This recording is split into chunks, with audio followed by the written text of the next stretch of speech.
So last night I did quite a bit of thinking, and I decided to start weeding this area, and you can see that it's actually really overgrown. It's like the snow left mid-May and now it's mid-June. Quickly it got overgrown. I don't have any voles down here. So I'm kind of like, I need to get the last of my pansies in, the ones that are purple and bluish and pink. And I think I'm gonna have to put them down here. And then I want to show you why I had changed my mind from planting by the rock wall to coming up here.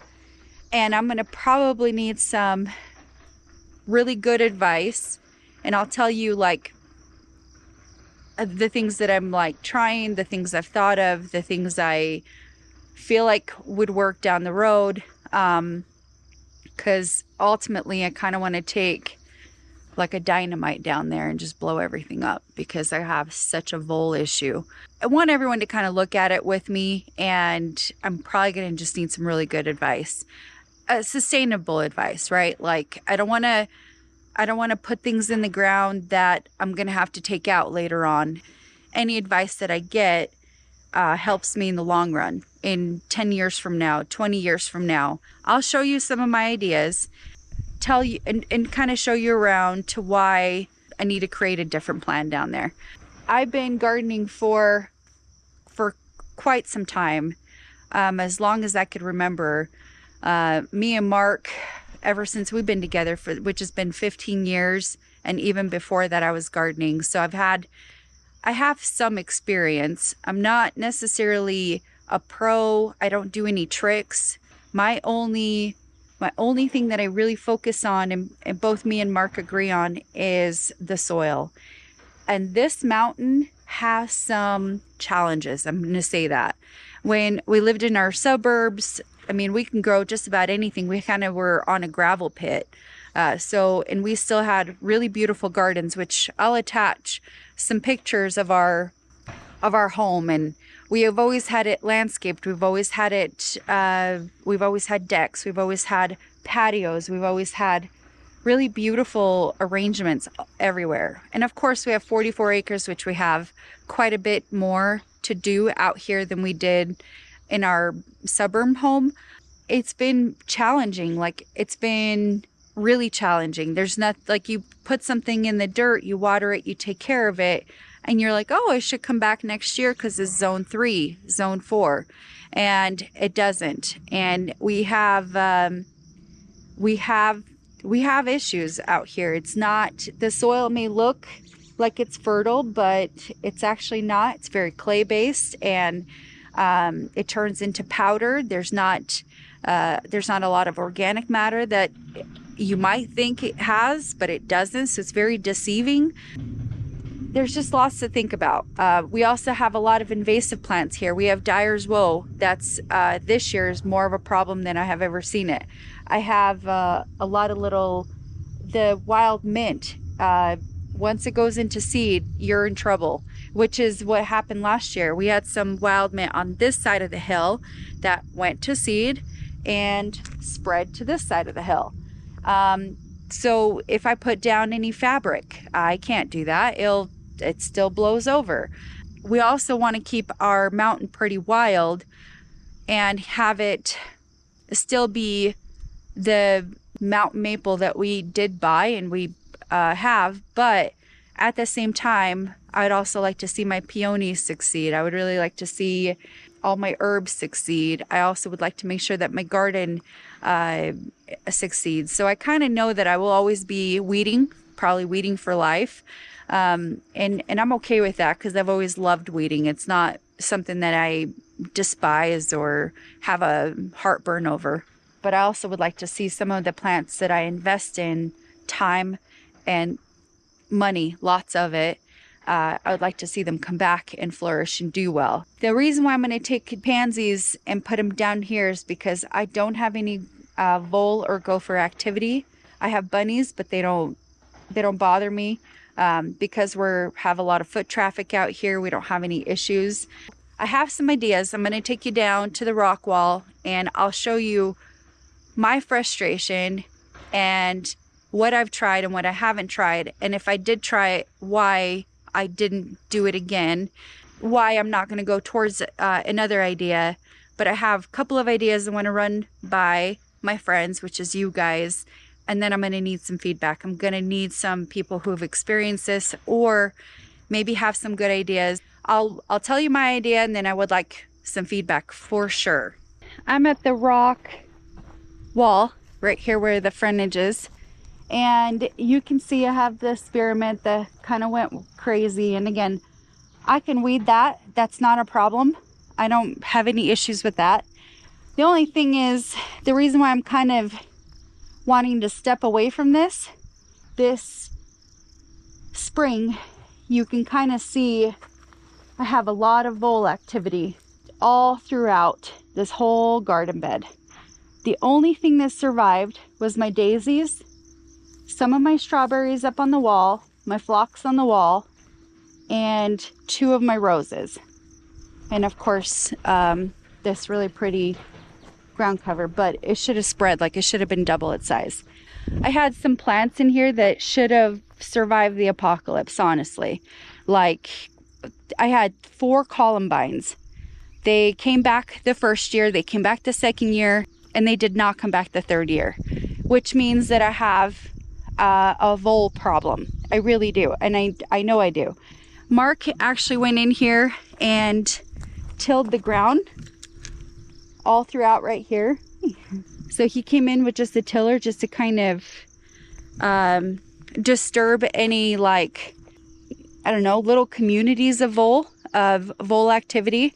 Last year we didn't have any vole activity here. In fact, it was just fine. And a lot of our voles stay in the shade and out there in our other yard. But this year we have them all down here. What I'm trying to say is I have to do something different here.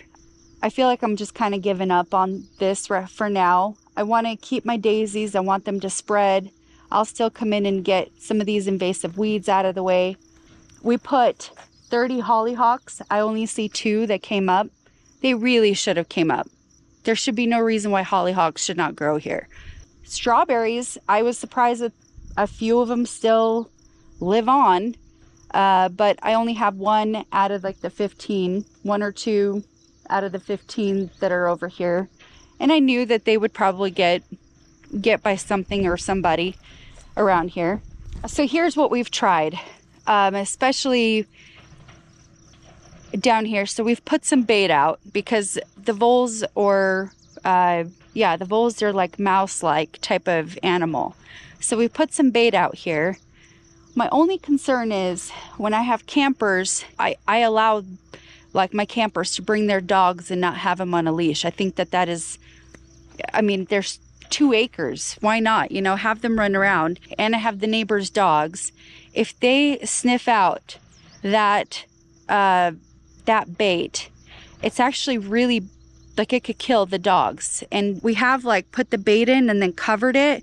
But again, we don't want to hurt any other animals that are surrounding us. We've also tried pouring down like some kind of fuel and then trying to light it up and kind of like getting them out of there. We've tried peanut butter and bait, so like mouse traps. That doesn't work. So I'm at a point in this section that I wanted Mark to scrape like 4 inches down and get the dirt away.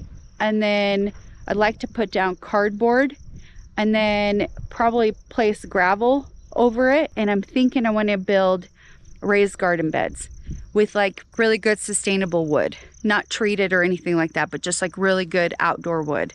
I don't want to necessarily use railroad ties. We have been there and done that before. They're supposed to be long lasting, but they really don't last that long. We used it before in our other garden beds in the suburbia, and we pulled them right out. We didn't like them. And they're extremely expensive here. To get one really good board, they're $25. 25 is the cheapest you can find like online, like in the classifieds, or you can just go and pay full price at the Tractor Supply, and they're close to $32 a piece. So that's for the amount of projects that we have here, that is astronomical. That's not worth doing. My need for help is trying to figure out what these guys' lifestyle is, right? How do the voles live? Well, they like to be in the shade so the hawks don't get them. So now that means I got to eliminate trees or limb up my trees. And I'm okay with that. There's a few trees that need to go. And I could limb up some more trees because they could look nicer anyway. Great, that's fine with me. I can do that. However, in this area, it's pretty sunny most of the time. And their big activity is usually during the spring. So they come in and they get my new shoots. So how do I prevent from them getting my future perennials? How do I do that? Right now I only think of cardboard, gravel, raised garden beds, and fill them up with topsoil, and then during the winter time cover them as well so nothing comes in. So that's my best plan that I can think of. I need some more tips. This is like the best plan I could think of. It's not going to be cheap, but it'll be cheaper than having to continually purchase perennials as annuals because of the voles and the gophers. Water, when I did have plants here, I can run a hose from, I have a hydrant over here, and I can just run a hose and I would water this all the time. It wasn't a big deal. There will be a sprinkler system that we will be pulling out this way for the garden beds, but that's kind of where I'm leaning towards. That's kind of where I'm going with. And I think it'll be really beautiful, and I think I could actually maintain some of the kind of plants that I really, really want. But in all honesty, columbines, they should have lived through many, many years out here. They should have spread. They should have been like the wild mint. There should be no reason why I can't grow columbines out here, or hollyhocks. Really, those plants can survive, like I said, the apocalypse. They're just great. Keep them wild and let them be. And my goal over here, especially on this rock wall, is to do maintenance. I don't want to keep purchasing flowers every single year to have it beautiful. So I'm going to let the daisies do what they're doing. So far, they're holding up. This is year 2 for them. And my 2 rose bushes that are like light pink, I'm going to let them do what they're doing. And I have a few hollyhocks that did survive. I'm just going to let them hopefully get strong and big to where they won't die next year. But this is their 2nd year. But yeah, I'm a little bit disappointed. I'm just disappointed that I can't grow anything here. And weeding is just part of life. I've never had a garden that I didn't have to weed. You just have to go in and weed it. It's just what it is. And I've never used the plastics or anything like that, but I don't want to. I don't want to use the fabric. I don't want to use the plastics, because for me, it feels like when it gets old and terrible, I got to pull it out and put it in the landfill, which also doesn't make any sense. That's kind of what my plan is. So I'm going to take those purples and pinks, and I'm actually going to take them up closer to the house, and I'm going to just plant them there because I have a good overwatch and all of that. The other thing we thought of, I forgot to mention, is getting a cat or 2. Never really been a cat person, and I'd be willing to try, but Mark is kind of not sold on it yet. And the kids don't care. They're like, whatever. But I'm just not quite sure about getting a cat. I don't know. Tell me your thoughts on that, because I'm not a cat person, but I love animals. But I just never been a cat person. But I mean, if they're outdoors. And 2, if I have campers with dogs, most dogs don't get along with cats. So it's just one of those, I don't know. I don't want my cat dead one day because a dog came in and got him, So there's my frustration.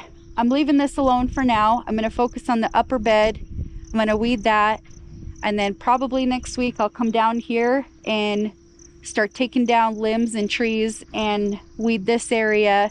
Anyways, let me show you. I'll do like a quick, slow a film of this hillside and see what you guys think. That almost looks like a romaine lettuce, but it's not really.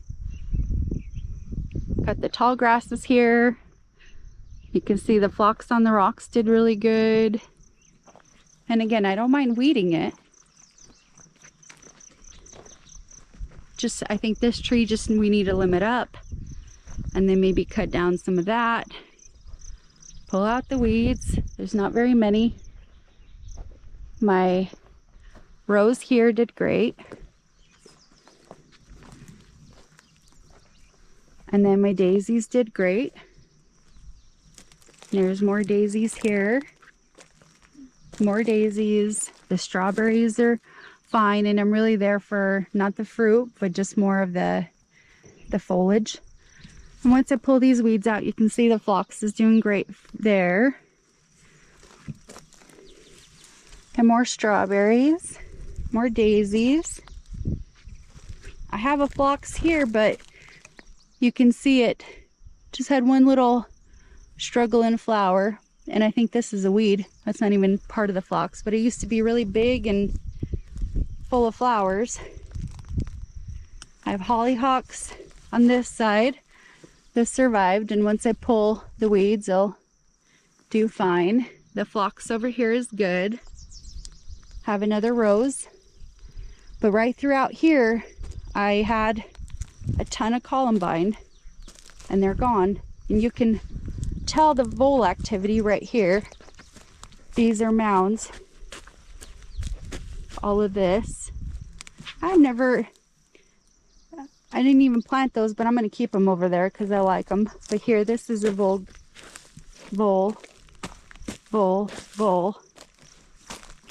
That's vole right there. All of this throughout here. That's vole activity, and I should have had, without a doubt, another phlox right there.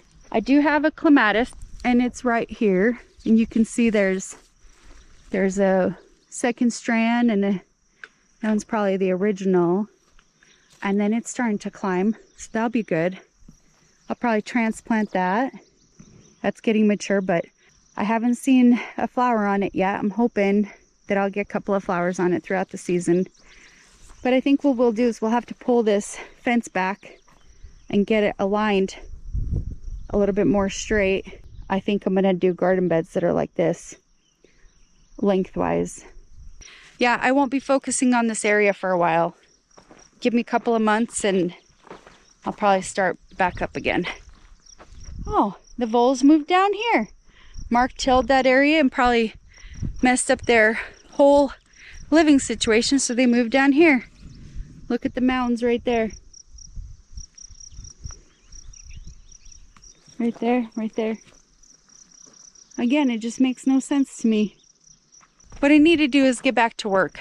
Honestly, I just need to go back and do the garden bed that I want to plant and go from there. It's easier to just have a little house in the suburban and have a small yard that you can just maintain, but this is just a lot. And maybe I want too much. Maybe my expectations are too high. Since I let out my frustration about everything about planting down by the rock wall, I'm just going to give this garden bed a good weeding. Despite having that frustration, I think I have a pretty good plan in place. I'd love to hear feedback from everybody, what you guys think. I kind of have to get over it and get my big kid pants on and move on. I still have plants that are in the containers that need to get planted, and I think this is going to be the best location.